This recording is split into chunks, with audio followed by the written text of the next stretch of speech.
हाय, hello, नमस्ते दोस्तों और मेरे प्यारे छात्रों। आप सभी को नमस्कार। मैं प्रदीप घाड़ी। दोस्तों, आज हम चलते हैं बाल मुकुंद गुप्त जी का श्रेष्ठ निबंध एक दुराशा पर। अगर आप सबसे पहले हमारे वीडियो को देख रहे हैं तो कृपया हमारा चैनल को सब्सक्राइब कीजिए और बेल बटन दबाइए। बाल मुकुंद गुप्त हिंदी के श्रेष्ठ निबंधकार हैं। यह जो निबंध उस समय लिखा गया है जब भारत पर अंग्रेजों का शासन था।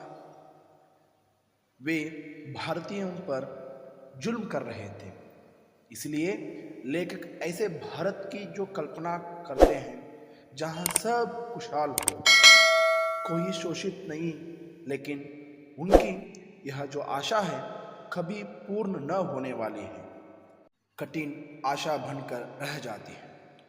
इस निबंध में लेखक ने भारतीयों की दयनीय स्थिति एवं लाचारी और अंग्रेजों का शोषण, लूट एवं अधिकार दाह का चित्रण किया है। इस निबंध के प्रमुख पात्र शिवशंभू शर्मा। इनकी कल्पना के सहारे अपने ही विचारों को लेखक ने यहाँ पर बताने का जो प्रयास किया है। शिवशंभू शर्मा स्वयं लेखक ही है। पहले के सुंदर युग को याद करते हुए, यानी कि राजा महाराजा का जो काल में और आज का, अर्थात जो अंग्रेजों के जो युग है उस युग के साथ तुलना करते हुए पहले का ही युग श्रेष्ठता मानते हुए अंग्रेज सरकार का विरोध करते हैं। शिवशंभू शर्मा भाग के नशे में खो गया है। वह लेटे लेटे सपने देख रहा है, तभी उसे होली का गीत सुनाई देता है। चलो चलो आज खेले होली कन्हैया के घर। देखिए, ये जो ऐसे गाना उनको सुनाई देता है। ये मधुर गीत सुनते हैं, जो होली का मधुर गीत था। वातावरण भी सुहावना था, क्योंकि उस समय वसंत ऋतु का जो रिमझिम की बारिश का समय था। उसी समय शिवशंभु गीत का अर्थ को जानने का जो प्रयास करते हुए याद करते हैं। ब्रजवासी कृष्ण के घर जो राजा का घर था। देखिए, क्योंकि वो अपने सपने में जो देखा था होली का, उसको याद करते हुए अपनी ब्रजभाषी कृष्ण के घर को भी याद करते हैं। और उसके साथ साथ देखिए, क्योंकि उस समय जिस तरह लोग खुशी से होली खेलते थे और राजा भी प्रजा के साथ मिलकर आनंद से होली खेलते थे और आनंद मनाते थे। दोनों में कोई भेदभाव नहीं था। उस समय सब खुश होते। लेकिन आजकल के युग में किस तरह है, इसको भी बाल मुकुंद गुप्त जी ने अपने निबंध पर लिखा गया है। देखिए, इस बात को आधुनिक संदर्भ में जोड़ते हुए गुप्त जी, यानी बाल मुकुंद गुप्त जी कहते हैं, शिवशंभू शर्मा अपने मित्रों के साथ रंग गुलाब लेकर होली खेलने जाए तो कहाँ जाए, क्योंकि राजा 7 समुंदर पार है। देखिए, उस जमाने में जो लोग कृष्ण के घर जाकर उनके साथ साथ होली खेलते थे, लेकिन अगर आज लोग अंग्रेज अफसर के साथ अगर खेलने के लिए गए तो वो कहाँ हैं? 7 समुंदर पार है। यानी अंग्रेजों के जो राजा था, यानी विक्टोरिया जो रानी महारानी थी, वो बहुत दूर है। लेकिन वो विक्टोरिया रानी इन लोगों को नहीं देखे और ये जो लोग उनको नहीं देखे हैं। इसलिए कहते हैं एक दूसरे को वे नहीं जानते हैं। उनका प्रतिनिधि भारत में रहता है, लेकिन उसके घर जाकर भी होली नहीं खेला जा सकता है। क्या खेल सकते हैं? नहीं खेल सकते, क्योंकि वहाँ जाना मना है ना। क्योंकि उस समय क्या है, जैसे अभी शायद आप लोगों ने सुना होगा और पढ़ा भी होगा, क्योंकि आपने हिस्ट्री में लॉर्ड वेलेस्ली, लॉर्ड मैकाले जैसे वगैरह बहुत सारे अधिकारी लोग, जो अफसर लोग यहाँ पर आकर अधिकार करते थे उनके प्रतिनिधि के रूप में। किसके? विक्टोरिया रानी के प्रतिनिधि के रूप में यहाँ आकर काम करते थे, लेकिन उनके घर जाना मना था। आज के राजा प्रजा में अंतर है, भेद है, जो पहले नहीं था। पहले वैसा नहीं था। कोई एक आध अगर उनको कुछ समस्याएं आए तो कभी भी वहाँ राजा के पास जाकर अपना समस्या को कह सकते थे। लेकिन आज कहना बड़ी बात है, लेकिन जाना ही बहुत मुश्किल है। पहले ऐसे नहीं था। यही लेखक अंग्रेज अफसरों पर व्यंग्य करते हैं। समझ में आ रहा है ना आपको? हाँ, सुनिए। जो जनसेवक होते हुए भी जनता के सामने नहीं आते, उनके दुख दर्द को नहीं सुनते, इसलिए लेखक बाल मुकुंद गुप्त जी कहते हैं, सूर्य है धूप नहीं, चंद्र है चांदनी नहीं। माय लॉर्ड नगर में रहने पर भी शिवशंभु शर्मा जैसे आम आदमी उन्हें मिल नहीं सकता। होली खेलना तो दूर की बात है, इसलिए उन्हें जहांगीर की याद आती है, जो दिन में तो लोगों की सेवा करते ही थे। देखिए, रात में भी लोगों को परेशानी न हो, इसलिए राजा अपने शैया नगर तक घंटा लगाया था, ताकि रात में भी कोई प्रजा सहायता के लिए आए तो बादशाह को पता चल जाए।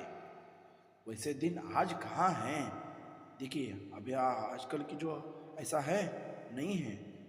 अंग्रेज अफसरों की भाषा प्रजा नहीं समझते थे, क्योंकि उनकी भाषा अंग्रेजी है, इंग्लिश है। लेकिन उनके ज़माने में जो लोग नहीं समझते थे, अगर प्रजा के लोग अंग्रेज अफसर नहीं समझते थे, और इतना ही नहीं, वे समझना नहीं चाहते थे। वे चांद की तरह कभी कभार दूर से नजर आते थे, लेकिन प्रजा के सामने कभी भी नहीं आए हैं। ऐसा जो संदर्भ अंग्रेज के काल में था। लेखक कहते हैं, 7 समुंदर पार से आए हैं, सबसे नहीं किसी एक से भी मिलकर उनकी मन को पूछ ले तो सब ठीक हो जाएगा, मगर उनके पास गरीब जनता के लिए समय ही नहीं है। जबकि माय लॉर्ड खुद कहते हैं कि ड्यूटी में बंधा हुआ मैं फिर यहाँ आया हूँ, लेकिन ड्यूटी कुछ नहीं, सब शून्य। भारतवासियों की तो दूर, खुद उनको ही रहा करते हुए बंदूक लिए उनके दरवाजे पर खड़े व्यक्ति से तो पूछ लेते कि वह कैसा है। घर का काम करने वाले रसोइयों से पूछ लेते कि वे कैसे हैं। तुम्हारे देश की चाल डाल कैसी है। अगर इतना भी कर लेते तो ये बड़ी बात थी, मगर गरीब से बात करने का, उनके हालचाल को पूछने का समय माय लॉर्ड के पास नहीं है। यानी कि जो माय लॉर्ड के पास क्या कुछ भी समय नहीं है लोगों की दुख दर्द को समझने के लिए। और आगे कहते हैं, सिर्फ बड़े लोगों से मिलते हैं वे, पूरा देश देखने का दावा करते हैं। इतना ही नहीं, जबकि ये सब झूठ है। अगर वे सच्चे मन सहृदयता से कलकत्ते को ही देख लेते तो वहाँ के लोगों के बारे में जान लेते, तो उन्हें दया के बारे में पता चल जाता, मगर ये भी उनसे न हो सका। उनके 6 साल हॉलवेल के स्मारक में लॉट बनवाने, यानी कि लोहे का स्तंभ विक्टोरिया महल बनवाने, आपके दफ्तरों के पास रोशनी अच्छे फुटपाथ, देखिए दफ्तरों के पास रोशनी अच्छे फुटपाथ सड़क बनवाने में ही बीत गया। इसे स्वर्ग बना दिया, मगर लोगों के जीवन को नरक से बढ़कर कर दिया है ये। अगर देखने की यहाँ के लोग कैसे जी रहे हैं, भेड़ सूअरों की तरह यहाँ पे जी रहे हैं, गंदे झोपड़ों में लेट रहे हैं, उनके आसपास बड़े बड़े नाले बह रहे हैं, कचरे का ढेर है। मैले कुचेले कपड़े पहन रहे हैं ये लोग और भूखे पेट से सोते हैं। कुल मिलाकर यह कह सकता है लेखक ने, मृत्यु के करीब ये जो लोग रहते हैं। लेखक बड़े दुख से कहते हैं कि मौत ही उनको इन जीवन रूपी रोग के कष्ट से छुटकारा दिला सकती है। कई लोगों को तो घर भी नहीं है, बीमार पड़े रहते हैं, सड़कों पर ही मर जाते हैं। नित्य ऐसी 2-3 लाशें पुलिस उठाती है। दिल्ली की सड़कों पर भी इसी तरह लोग बड़े दिखाई देते थे, मगर उनकी ओर देखने वाला कोई नहीं था। लेखक यही कहना चाहते हैं कि ये कोई और नहीं है। कौन है? यही अंग्रेज के जो लोग, अंग्रेज के अफसर है। इसलिए वे कहते हैं, कृपा करके, दया करके इनकी ओर देखिए, इनका दुख दूर कीजिए, तभी वे आशीष देंगे। ये भारतीयों का दुर्भाग्य है कि अपना ही जन्मभूमि में उनकी थोड़ी सी जगह भी नहीं है, और सिर्फ जगह नहीं है, खुशी भी नहीं है, जबकि उनका राजा हाथी पर निकले और अपना देश जाकर ये झूठ बोल सके, अपने राज्य के लोग खुश हैं। ये बहुत ही दुख से लेखक कहता है। और आगे आकर बाल मुकुंद गुप्त जी ये भी कहता है, ये जो ऐसा देश है, ये देश अच्छे लोगों का देश है। कभी यहाँ राजा विक्रमादित्य रहा करते थे, जो लोगों के दुख जानने के लिए रात में वह वेश बदल कर जाते थे, और अकबर और बीरबल किसी से सुनते थे, यानी लोगों के दुख दर्द को सुनते थे और उसको भी, उस समस्या को भी सॉल्व करते थे। और इतना ही नहीं, लेकिन समय बीत गया है। तब के ज़माने में ऐसे ऐसे लोग महाराजा थे, लेकिन अब ऐसा समय नहीं है, वो समय बीत गया है। वैसे राजा आज कहाँ हैं, जिनको लोग गुणगान करते थे, जिन राजाओं का जो गुणगान लोग करते थे, आज जो है वे मैलॉर्ड जैसे स्वार्थी है। सिर्फ अपना ही देखते हैं, लोगों का कुछ नहीं देखते हैं, और शोषक है राजाओं का, यानी जो आज राजाओं की जैसे हैं, यानी कि वाइसराय, गवर्नर, वही है अंग्रेज के अफसर।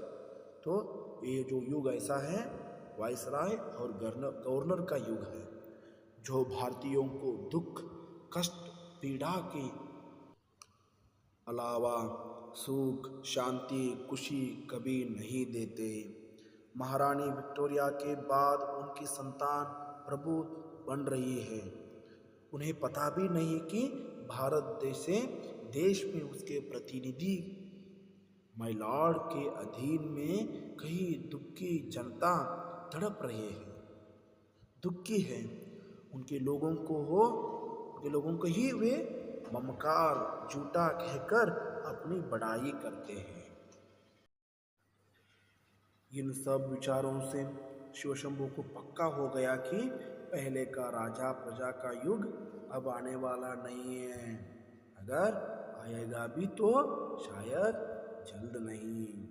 इसे देश की जनता का अब सौभाग्य नहीं है, दुर्भाग्य ही है।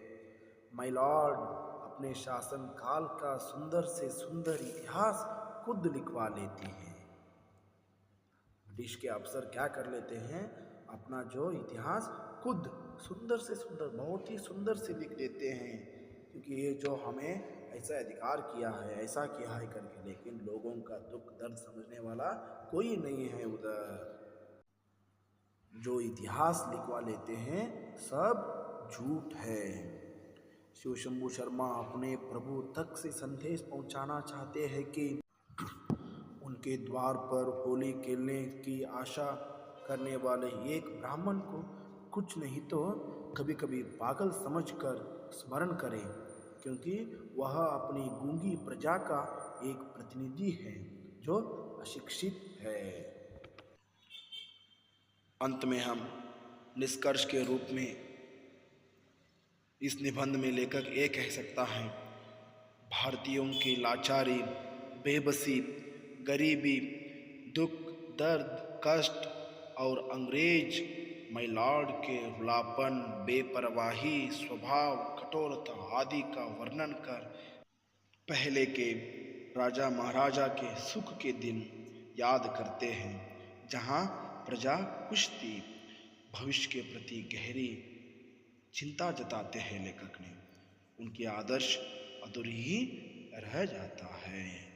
ये बाल मुकुंद गुप्त जी का एक दुराशा निबंध का सारांश। अगर आप सभी को ये जो वीडियो अच्छा लगा तो लाइक करके और ये जो वीडियो को शेयर कीजिए, सभी को अनुकूल हो जाएगा। धन्यवाद।